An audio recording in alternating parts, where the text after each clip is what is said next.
नमस्कार। मैं अरुण के शर्मा, एनालिस्ट वन थॉट। पिछले एक दो दिन में बीजेपी, आईटी सेल, कुछ आरएसएस के लोग, कुछ एबीवीपी के लोग,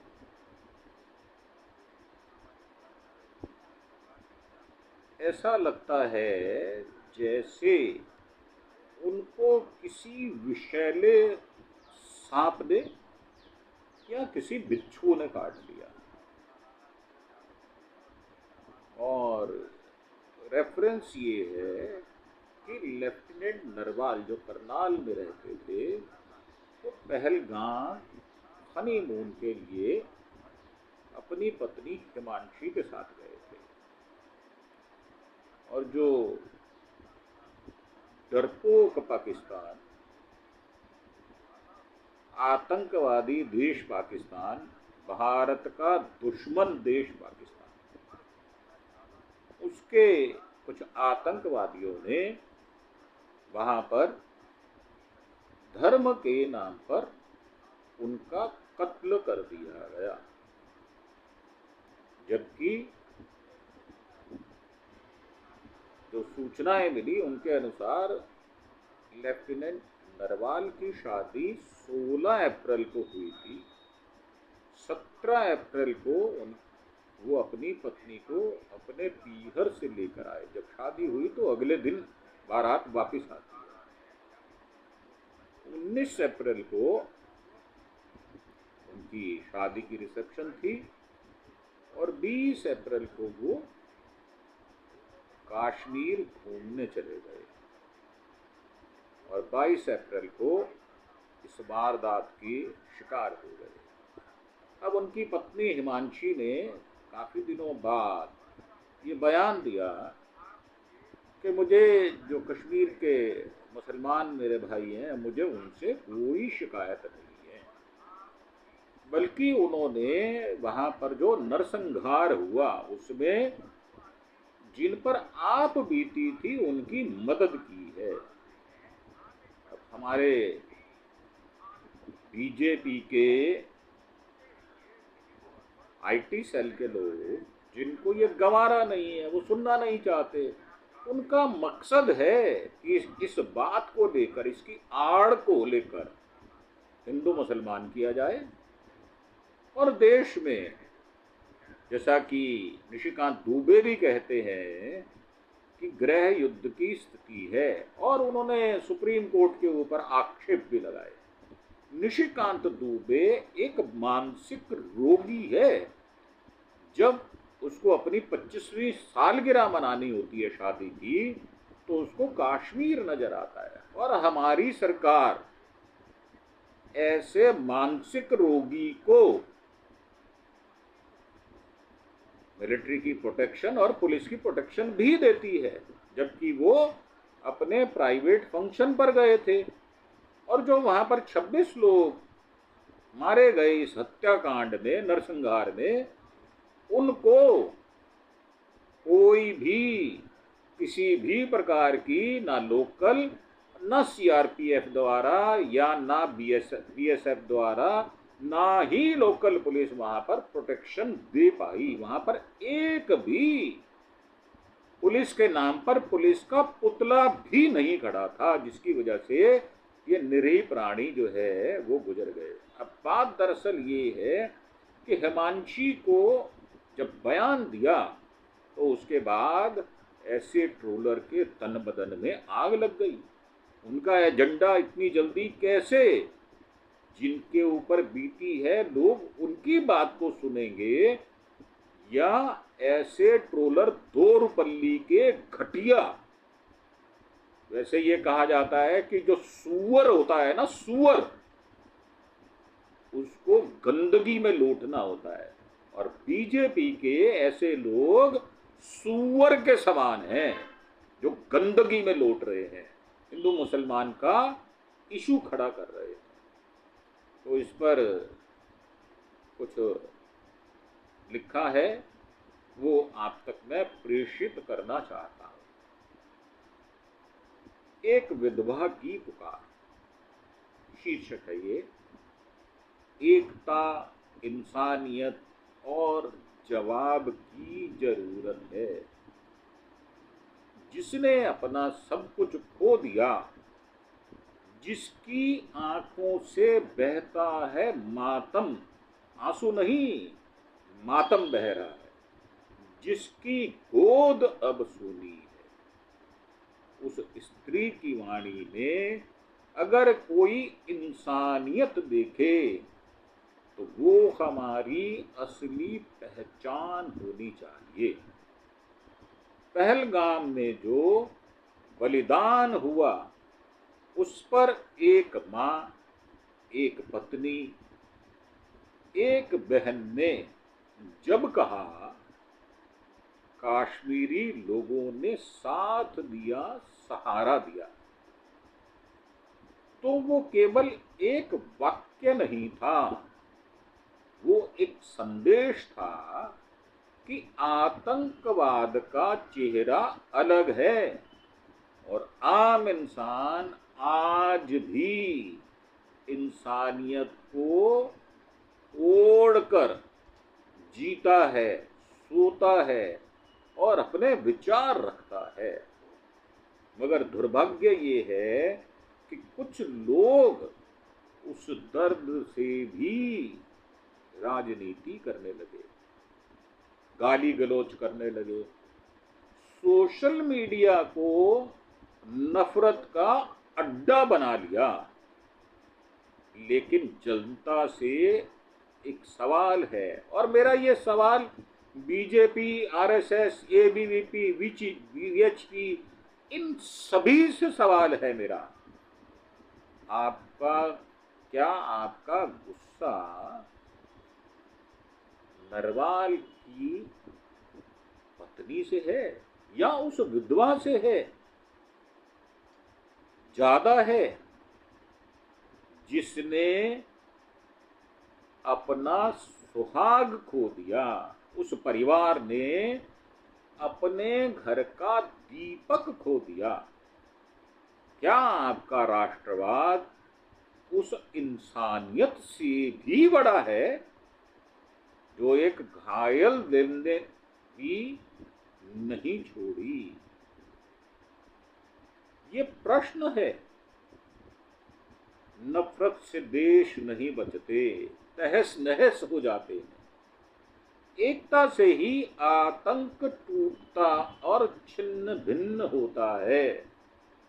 और भी सोशल मीडिया पर नफरत फैला रहे, शर्म करो, शर्म करो, शर्म करो, डूब मरो।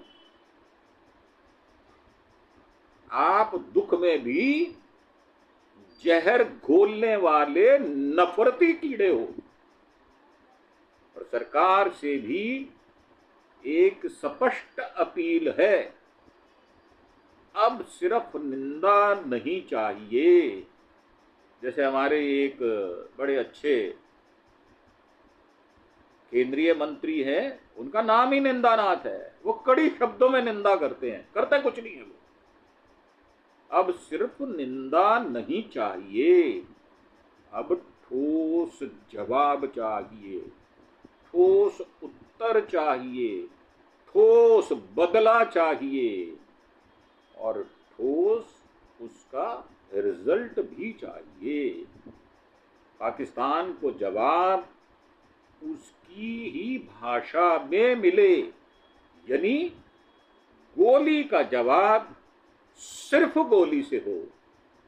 जो लाशें बिछा दी गई, उसका जवाब पाकिस्तान के हर उस आदमी का शव मिले जो भारत से नफरत करता है और भारत को दुश्मन मानकर इस प्रकार की कारस्तानी या नीच हरकत करता है। पाकिस्तान को जवाब उसकी ही भाषा में मिले। आतंक के पनाहगाहों को जड़ से खत्म कर दो, समूल नष्ट कर दो। न कूटनीति की चादर में ढकोसले, न आंकड़ों की राजनीति जो हमारी भारतीय जनता पार्टी की सरकार, केंद्र की सरकार कर रही है, ये उनके लिए है। जब वक्त है न्याय का और कर्म का, कर्मवीर बनो। ये बात मैं नरेंद्र मोदी और अमित शाह, राजनाथ सिंह, जो हमारी किचन कैबिनेट जिसको कहा जाता है, ये शब्द उनके लिए हैं। और उनको मेरा चैलेंज है, सीधी ललकार है, अपनी मर्दानगी दिखाओ, ना मर्द मत बनो। ये संदेश सभी के लिए है। जो गम को बांटते हैं वो भारतीय हैं, जो किसी के दुख में साथ खड़े हो जाए, क्योंकि हमें विरासत में मिला है ये। हम उस विरासत से आते हैं जिसमें सांझी छत और सांझा चूल्हा होता है। जो जख्मों पर नमक छिड़कते हैं, मुझे लगता है उन्हें भारत नहीं चाहिए, वो ही भारत के टुकड़े देखना चाहते हैं। और वो टुकड़ों पर पलते हुए ऐसे कुत्ते हैं जो मीट की दुकान पर हड्डी की तलाश में खड़े हैं। क्योंकि जब मर्म आप छेड़ोगे तो आपको कटु वचन सुनने पड़ेंगे। और ऐसे ट्रोलर 2 रुपल्ली के, जो अपने 2 हाथ 2 पैर सही सलामत होने के बाद कमा नहीं सकते,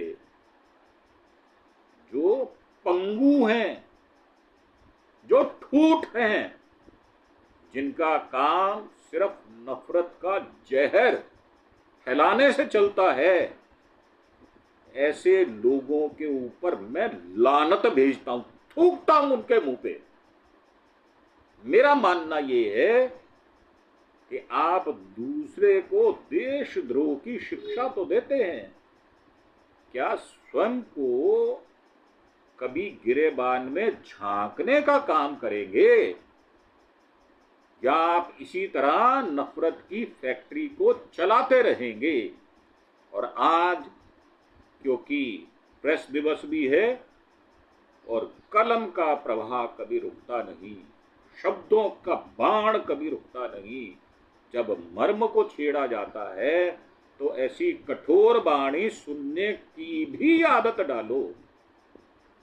जो बात दूसरों के लिए कहते हो, तुम्हारी बहन बेटी ऐसे विधवा हो जाए, मेरी भगवान से प्रार्थना है। ऐसे टुच्चे 2 रुपल्ली के ट्रोलर के लिए मैं ये कह रहा हूं, तुम्हारी भी बेटियां ऐसे ही विधवा हो जाएं, ताकि तुम्हें जब जग बीती नहीं आप बीती हो तो अक्ल आए।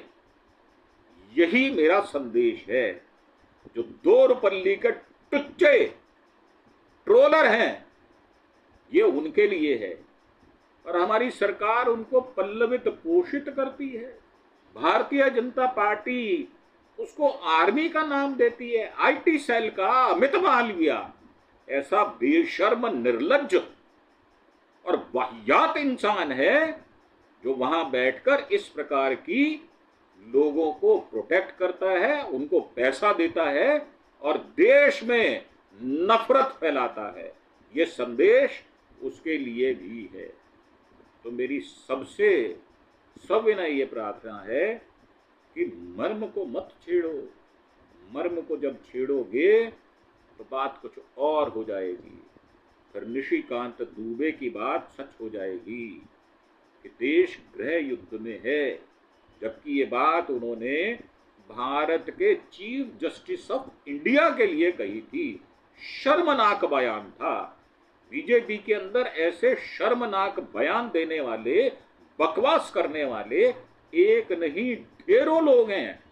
रमेश विधूड़ी और अनुराग ठाकुर, प्रवेश गर्ग, कपिल मिश्रा, पूरी फौज है। क्या चाहते हैं आप लोग?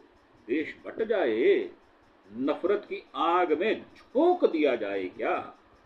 तो मेरा प्रश्न ये है कि जो इस समय वातावरण चल रहा है उसमें सौहार्द फैले, प्रेम फैले, एकता फैले, विषमता ना हो। हम सभी भारतीय हैं, सभी हिंदुस्तानी हैं। अगर हम इस तरह से करेंगे तो दुश्मन हम पर अटैक करेगा, मौके की नजाकत का वो फायदा भी उठाएगा और हमारे लोगों को हमारे ही घर में घुसकर मारकर चला जाएगा। हमें जवाब देना होगा उनको भी और उन 2 रुपल्ली के टुच्चे ट्रोलर को भी। इन्हीं शब्दों के साथ माफी चाहते हुए मैं आपसे विदा लूंगा और इसको अन्यथा ना लिया जाए, इसको पॉजिटिव वे में लिया जाए। जो 24 परिवार उजड़ गए उनके साथ साथ पूरे देश के 25 करोड़ परिवार भी प्रभावित हैं। दिमाग को ठंडा रखकर सोचिए क्या कर रहे हैं हम, भविष्य में आने वाली पीढ़ी को क्या देकर जाएंगे। सोचिए आप और कमेंट करिए। इसी के साथ आपका धन्यवाद।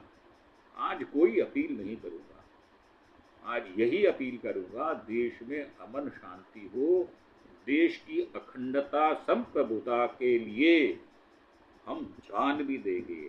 और जो इसमें खलल डालेगा, कलम से नहीं, व्यवहार से नहीं, जो संभव साधन होगा उससे उसको उधेड़ा जाएगा। जी हाँ, बिल्कुल सच है ये बात। तो आपसे विदा चाहता हूँ। थैंक यू, धन्यवाद। जय हिंद, जय भारत।